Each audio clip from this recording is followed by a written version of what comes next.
Hi, this is Jason from the QuickBooks team. When you need to refund a customer, there are two ways to record it in QuickBooks. Let's go over how to issue a refund if you used QuickBooks Payments to charge your customer, and then go over how to issue a refund for any other kind of payment. Note that this is for refunds only. If you want to give someone credit that they can use on a future purchase, you should use a credit memo. And there's a link to that video over here. If you used QuickBooks Payments to process a payment from your customer, go to the sale you recorded. If it's an invoice, select the link to the payment. Then select More, Refund.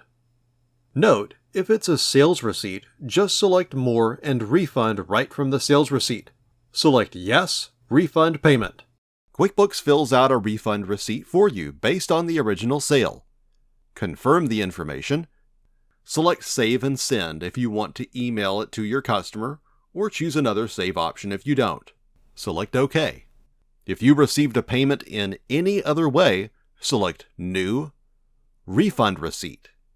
If you know the customer's name, enter it here, but you can also leave this blank. Enter when you refunded your customer. Then enter the payment method, which is how you paid the customer back. If you don't see the correct payment method, select Add New. Note that this only records the refund. To pay the customer back, you'll still need to write them a check, or if you use an outside payments processor like Stripe or PayPal, you'll still need to process the refund with them to get the money back to your customer. In the Refund From field, enter the account you used to refund them.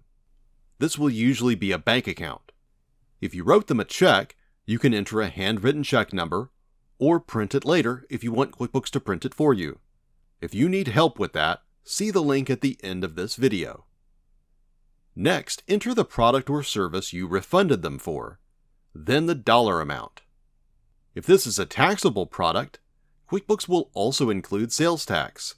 This refunds the customer for the sales tax you collected, and it also reduces your sales tax liability. If you track this product as part of your inventory, QuickBooks will put it back into inventory. If the product is defective and you don't want it in your inventory, then you'll need to do an inventory adjustment. There's a link to show you how to do that at the end of this video. Once you're done, select Save and Send if you want to email it to your customer, or choose another save option if you don't. Select OK. Later, when the refund clears your bank or credit card, you'll see it in the transactions screen. QuickBooks will match what you've downloaded to the refund receipt you entered earlier. Select Confirm to connect what you recorded to what you downloaded to make sure QuickBooks doesn't count it twice. Now you're ready to record refunds to customers in QuickBooks.